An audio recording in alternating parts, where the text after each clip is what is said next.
어른들을 위한 잔혹동화, 가질 수 없는 것을 탐할 때는 신이 아니라 악마가 속삭인다. 노간주나무. 서로 깊이 사랑하는 부부가 있었는데 그들은 간절히 자식이 생기길 바랐지만 자식은 찾아오지 않았고 아내는 낮이고 밤이고 자식을 낳게 해달라고 기도했습니다. 그러나 효험이 있다는 약초를 먹어보고 별짓을 다 해봐도 자식은 여전히 생기지 않았고 해가 지날수록 친척들은 부부 사랑의 의심의 말을 꺼내기 시작했으며 시어머니도 매일 성화를 부렸습니다. 명의를 찾아보아도 아이가 안 생기는 이유를 알아내지 못했는데 시간이 지나면서 남편은 스트레스가 분노로 바뀌었고 언젠가부터 신경질적으로 변해 잠자리를 원하는 아내에게 손찌검까지 했습니다. 그러던 어느 눈 내린 겨울날에 노간주나무 밑에서 사과를 깎던 아내는 칼에 손가락을 베어 피가 눈 위에 뚝뚝 떨어지자 새빨간 피가 눈에 천천히 스며드는 것을 지켜보며 눈물을 흘렸습니다. 피처럼 빨갛고 눈처럼 하얀 아기가 있다면 얼마나 좋을까. 울다 지친 아내는 노간주나무 밑에서 잠이 들었는데 노간주나무에 옹이구멍이 입을 벌리듯 크게 벌어졌고 그곳에서 악마 한 마리가 나오더니 조심스럽게 잠든 아내 곁으로 갔습니다. 가질 수 없는 것을 끝없이 탐할 때는 신이 아니라 악마가 속삭이지. 아내의 소원을 들어주기로 한 악마는 그녀에게 깨어나지 않을 꿈을 꾸게 한 뒤 치맛단을 올렸는데 악마의 사타구니에서 아내의 팔뚝만한 성기가 자라났습니다. 악마는 날카로운 종이석 같은 이빨을 드러내며 긴 혀를 내밀어 아내의 얼굴을 한번 핥고 목덜미를 가볍게 조르고는 우단으로 집어넣어 혀로 온몸을 주물럭거렸습니다. 악마는 아내의 속옷을 잡아당겨 음부를 드러낸 뒤 커다란 약물을 집어넣었는데 순간적으로 커다란 성기가 들어오자 아내가 짧은 숨을 들이켰습니다. 그때부터 악마는 자비 없이 아내의 속을 헤집었는데 아내는 온몸에 땀을 흘리며 노간주나무 뿌리줄기를 움켜쥐었지만 깨지 않았고 노간주나무 열매를 배가 터질 때까지 먹는 꿈을 꾸었습니다. 마침내 악마는 사정을 했고 동시에 세상 밖으로 나왔던 노간주나무의 옹이 구멍 속으로 사라졌는데 아내의 배가 순식간에 불러왔고 갑자기 만삭이 된 뱃속에서 태동이 느껴졌습니다.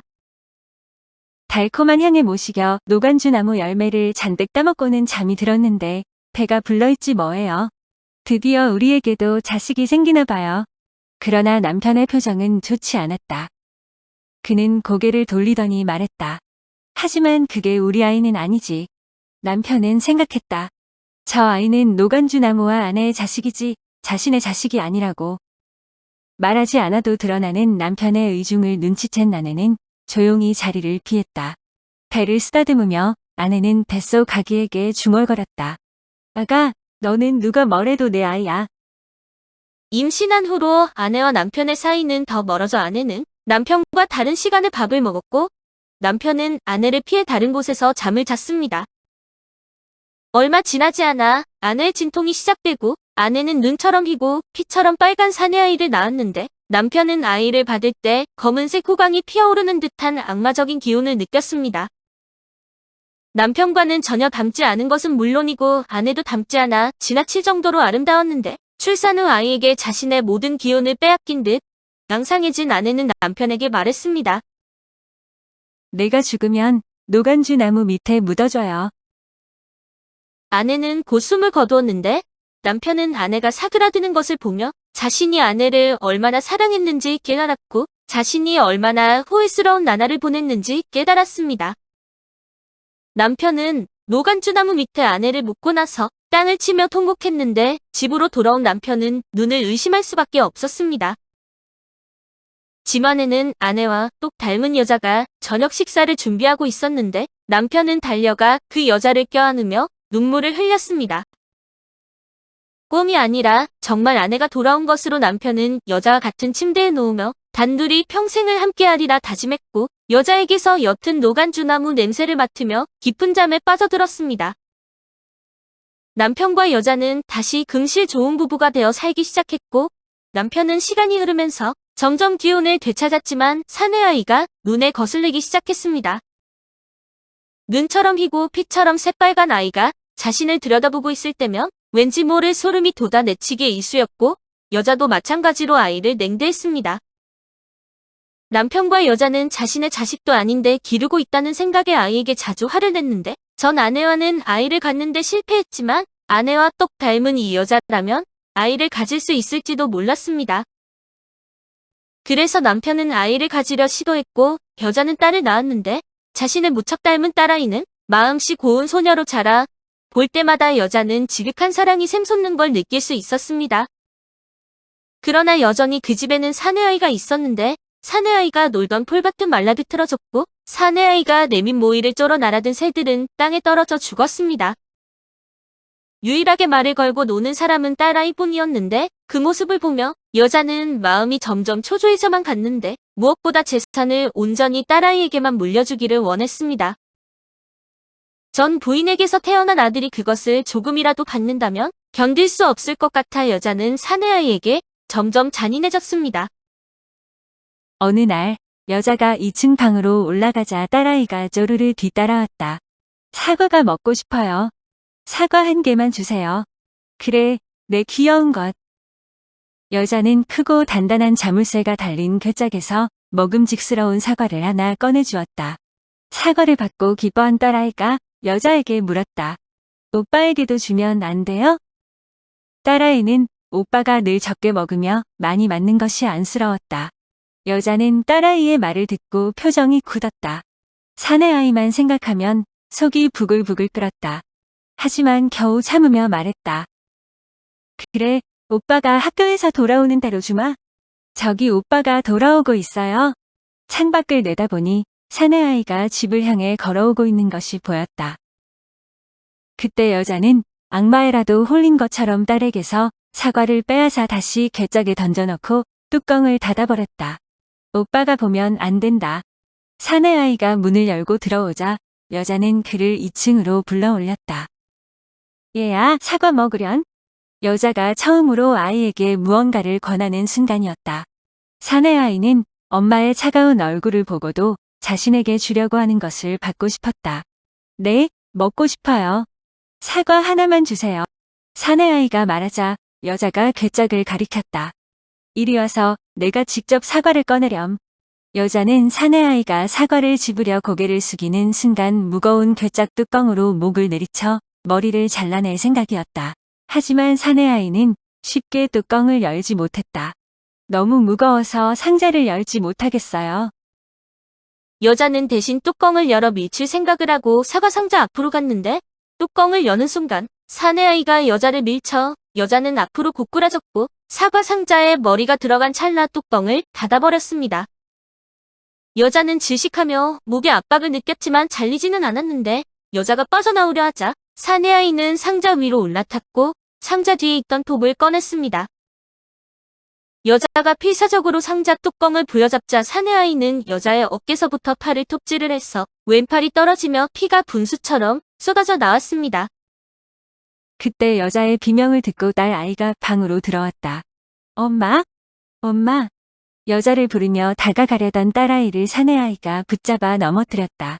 엄마! 딸아이가 여자를 크게 불렀지만 한쪽 팔만 있는 데다 팔이 잘린 고통의 뚜껑을 들 수 없던 여자는 꼼짝없이 사과 상자에 끼어 있었는데 사내아이는 바닥에 눕힌 딸아이를 겁탈하기 시작했습니다. 옷옷이 찢기고 속옷이 내려가도 여자는 딸아이를 도우러 갈 수 없었는데 사내아이의 몸은 희고 아름다웠지만 성기만은 흉측하게 크고 피부 아래 지렁이가 휘감은 듯 뒤틀려 있었습니다. 사내아이는 딸을 겁탈하면서 팔을 신발끈으로 묶었는데 한참 동안 허리를 흔들어 대던 사내아이는 사정도 하지 않은 채 지쳐 쓰러진 딸아이를 두고 일어났습니다. 여자는 사내아이에게 욕설과 저주를 쏟아내었는데 사내아이는 톱을 들어 딸아이의 목을 잘라냈고 딸이 죽어가는 소리에 여자는 비명을 질러댔습니다. 사내아이는 다시 톱을 여자의 목에 대었고 여자의 비명은 머리와 함께 사과 상자 안으로 떨어졌는데 사내아이는 여자와 딸의 몸통을 부부의 침대 속으로 숨겼습니다. 여자의 팔뚝과 딸의 팔뚝은 부엌으로 가져가 팔뚝들을 한 입 크기로 작게 잘라 수출 속으로 집어넣었는데 남편은 그날 저녁이 되자 집으로 돌아왔습니다. 남편은 고기 스튜 냄새를 맡고 부엌으로 향했으나 아내는 없었고 쪽지 하나만 발견되었다. 시골 외할아버지 댁에 딸이랑 다녀올게요. 저녁은 끓여놓은 스튜를 드세요. 남편은 스튜에서 큼지막한 고깃덩이들을 퍼올렸다. 예고도 없이 급하게 거기에 가다니. 당신답지 않은걸? 남편은 뼈에 붙은 살점까지 남김없이 발라먹으며 식사를 끝냈고 뼈는 식탁 밑에 아무렇게나 버려졌지만 남편은 뼈들이 절반은 두껍고 절반은 얇다는 것을 발견하지 못했습니다. 남편이 씻으러 욕실에 들어가자 숨어있던 사내아이가 나왔고 사내아이는 식탁에 놓인 뼈들을 모두 모아 노간주나무 앞에 뿌렸습니다. 그러자 노간주나무에 옹이구멍이 입을 벌리고 팔 하나가 튀어나와 뼈들을 모두 집어갔고 옹이구멍에서 말소리가 나왔습니다. 마지막 마무리를 하여라, 아들아. 밤이 깊어지자 남편은 잠을 청하러 방으로 들어갔는데 눕기 위해 이불을 들치자 목과 팔이 잘린 여자의 몸뚱어리와 딸아이의 분리된 머리와 몸이 나타났습니다. 남편이 외마디 비명을 지르는 순간 등 뒤에서 사내아이가 나타났는데 남편은 램프를 들고 있는 사내아이에게서 악마의 기운을 느꼈습니다. 내 놈이냐? 사내아이는 희미하게 미소를 짓고는 기름이 가득 든 램프를 카펫에 던졌는데 불은 순식간에 번졌고 남편이 갑자기 일어나는 불에 얼굴을 감싸는 순간 사내아이는 방을 나와 문을 걸어 잠가버렸습니다.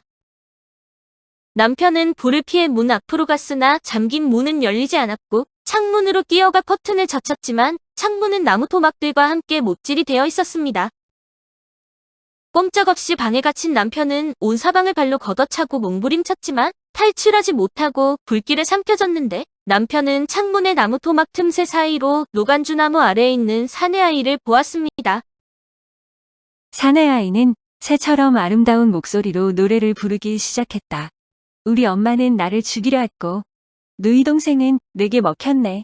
우리 아빠는 모녀를 맛있게 먹었고, 나는 그 뼈를 추슬러 노간주나무 아래 두었네. 내 진짜 아빠가 너의 영혼을 잡아먹으러 온다네. 남편은 분노에 차서 창문을 두들겼는데 그때 섬뜩한 기분에 뒤를 돌아보니 침대에서 여자와 딸아이를 삼키는 불길이 마치 악마가 추는 춤 같기도 하고 노간주나무가 흔들리는 모습 같기도 했습니다. 사내아이는 노간주나무 아래에 서서 한 장의 가족 사진을 꺼내보았는데 분명 이 집 가족 사진이었지만 사내아이는 없었습니다.